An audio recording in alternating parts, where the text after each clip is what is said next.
नमस्कार, मैं हूं आपके साथ पूर्णिमा मिश्रा। हमारे खास प्रोग्राम क्या कहते हैं नरेंद्र मोदी की आजादी का महापर्व स्पेशल एडिशन में आज हम आपको सुनवाएंगे पीएम मोदी का वो ऐतिहासिक भाषण जो उन्होंने 15 अगस्त 2018 को दिल्ली में दिया। अपने भाषण में प्रधानमंत्री ने कहा कि अगर लक्ष्य बड़े नहीं होंगे, लक्ष्य दूर के नहीं होंगे तो फिर फैसले भी नहीं होते हैं, विकास की यात्रा भी अटक जाती है। और इसीलिए हमारे लिए जरूरी है कि हम बड़े लक्ष्य लेकर संकल्प के साथ आगे बढ़ने की दिशा में प्रयास करें। भाइयों बहनों, देश की अपेक्षाएं बहुत है, देश की आवश्यकताएं बहुत है और उसको पूरा करना सरकार हो, समाज हो, केंद्र सरकार हो, राज्य सरकार हो, सबने मिलजुल करके प्रयास करना ये निरंतर आवश्यक होता है। और उसी का परिणाम है आज देश में कैसा बदलाव आया है। देश वही है, धरती वही है, हवाएं वही है, आसमान वही है, समंदर वही है, सरकारी दफ्तर वही है, फाइलें वही हैं, निर्णय प्रक्रियाएं करने वाले लोग भी वही हैं। लेकिन 4 साल देश बदलाव महसूस कर रहा है। देश एक नई चेतना, नया उमंग, नए संकल्प, नई सिद्धि, नया पुरुषार्थ उसको आगे बढ़ रहा है। और तभी तो आज देश 2 गुनी हाईवे बना रहा है तो देश 4 गुना गांवों में नए घर बना रहा है। देश आज रिकॉर्ड अनाज का उत्पादन कर रहा है तो देश आज रिकॉर्ड मोबाइल फोन का मैन्युफैक्चरिंग भी कर रहा है। देश आज रिकॉर्ड ट्रैक्टरों की बिक्री हो रही है। गांव का किसान ट्रैक्टर, रिकॉर्ड ट्रैक्टर की खरीदी हो रही है तो दूसरी तरफ देश में आज आजादी के बाद सबसे ज्यादा हवाई जहाज खरीदने का भी काम हो रहा है। देश आज स्कूलों में शौचालय बनाने के विक्रम कर रहा है तो देश आज नए आईआईएम, नए आईआईटी, नए एम्स इसकी स्थापना कर रहा है। देश आज छोटे छोटे स्थानों पर नए स्किल डेवलपमेंट के मिशन को आगे बढ़ा करके नए नए सेंटर खोल रहा है तो हमारे टायर 2, टायर 3 सिटी में स्टार्टअप की एक बाढ़ आई हुई है, बाढ़ आई हुई है।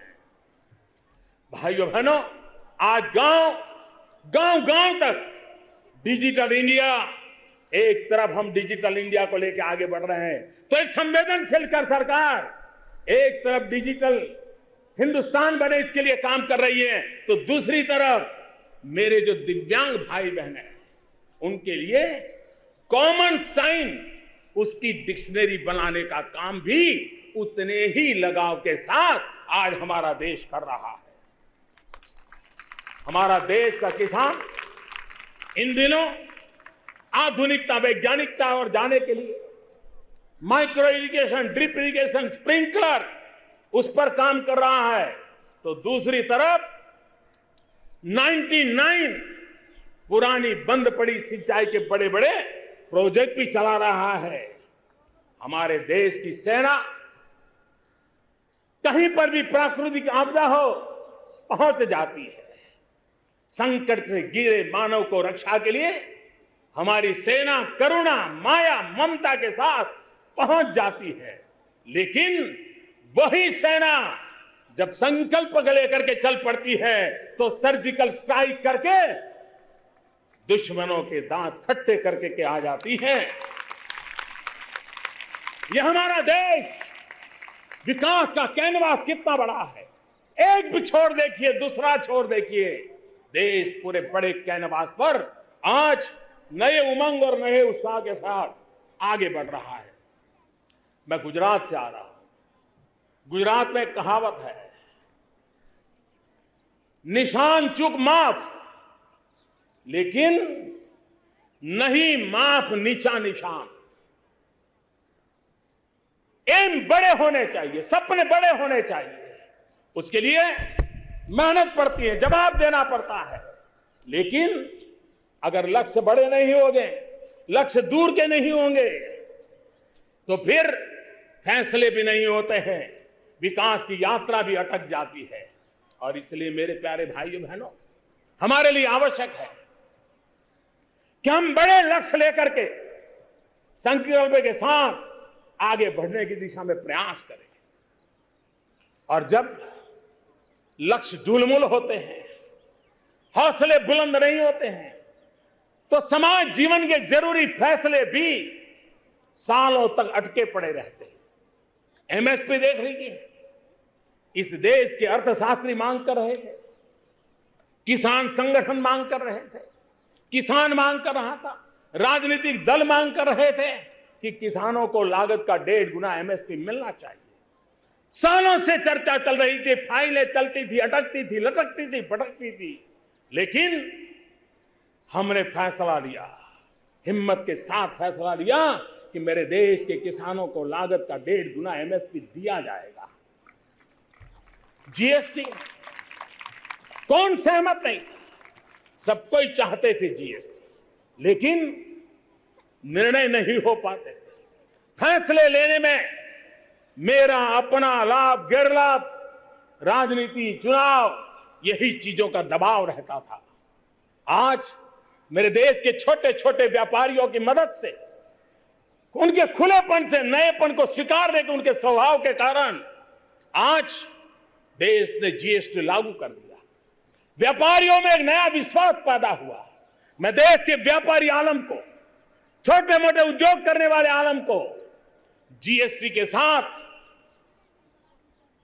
शुरू में कठिनाइयां आने के बावजूद भी उसको गले से लगाया, स्वीकार किया, देश आगे बढ़ा। आज हमारे देश के बैंकिंग सेक्टर को ताकतवर बनाने के लिए इंसॉल्वेंसी का कानून हो, बैंक्रप्सी का कानून हो, किसने रोका था? पहले नहीं होता था। इसके लिए एक ताकत लगती है, दम लगता है, विश्वास लगता है और जनता जनार्दन के प्रति पूर्ण समर्पण लगता है, तब निर्णय। बेनामी संपत्ति का कानून क्यों नहीं लगता? जब हौसले बुलंद होते हैं, देश के लिए कुछ करने का इरादा होता है, तो बेनामी संपत्ति के कानून भी लागू होते हैं। मेरे देश की सेना के जवान 3-3, 4-4 दशक से 1 रैंक 1 पेंशन के लिए मांग कर रहे थे। वो डिसिप्लिन में रहने के कारण आंदोलन नहीं करते थे, लेकिन आवाज सुना रहे थे। कोई नहीं सुनता था, किसी ने तो निर्णय करना होता था। आपने हमें उस निर्णय की जिम्मेवारी दी, हमने इसको पूरा कर दिया। मेरे प्यारे भाइयों बहनों, हम कड़े फैसले लेने का सामर्थ्य रखते हैं, क्योंकि देश हित हमारे लिए सर्वोपरि है। दल हित के लिए काम करने वाले हम लोग नहीं, और उसी के कारण हम संकल्प लेकर के चल पड़े हैं। मेरे प्यारे भाइयों बहनों, हम ये कैसे भूल सकते हैं कि आज वैश्विक अर्थव्यवस्था के कालखंड में पूरी दुनिया भारत की भी हर बात को देख रही है, आशा अपेक्षा से देख रही है, और इसलिए भारत की छोटी छोटी चीजों को भी, बड़ी चीज हो तो भी, विश्व बड़ी गहराई के साथ नजर करता है। आप याद करिए, 2014 के पहले दुनिया की गणमान्य संस्थाएं, दुनिया के गणमान्य अर्थशास्त्री, दुनिया में जिनकी बात को अधिकृत माना जाता है, ऐसे लोग कभी हमारे देश के लिए क्या कहा करते थे? वो भी एक जमाना था जब दुनिया से आवाज उठती थी, विद्वानों से आवाज उठती थी कि हिंदुस्तान की इकोनॉमी रिस्क भरी है, उनको रिस्क दिखाई देता था।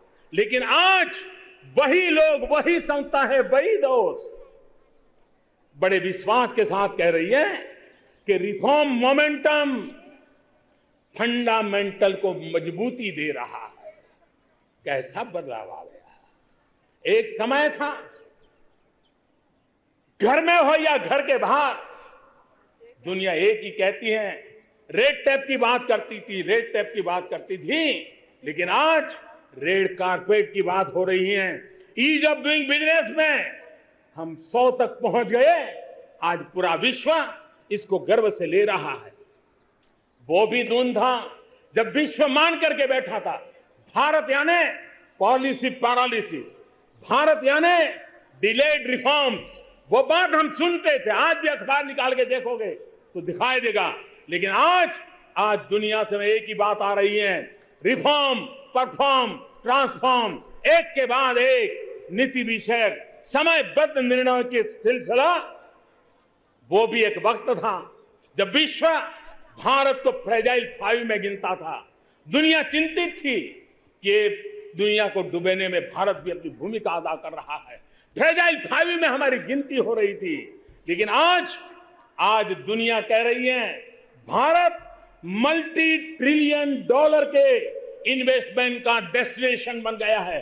मल्टी ट्रिलियन डॉलर के इन्वेस्टमेंट का डेस्टिनेशन बन गया है। वहीं से आवाज बदल गई है।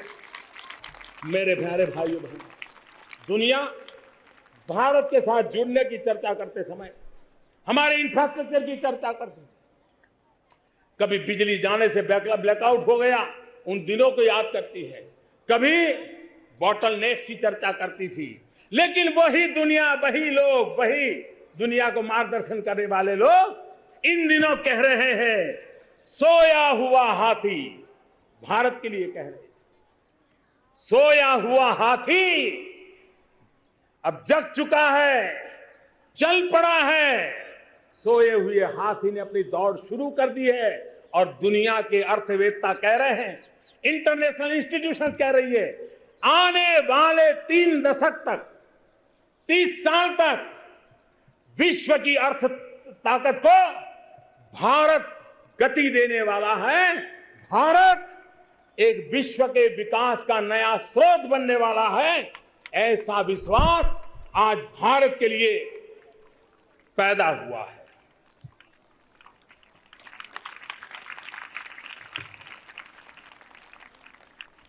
मेरे प्यारे देशवासियों, आज अंतर्राष्ट्रीय मंच पर भारत की साख बढ़ी है। नीति निर्धारित करने वाले छोटे मोटे जिन संगठनों में आज हिंदुस्तान को जगह मिली है, वहां हिंदुस्तान की बात को सुनना जा रहा है। हिंदुस्तान उसमें दिशा देने में, नेतृत्व करने में अपनी भूमिका अदा कर रहा है।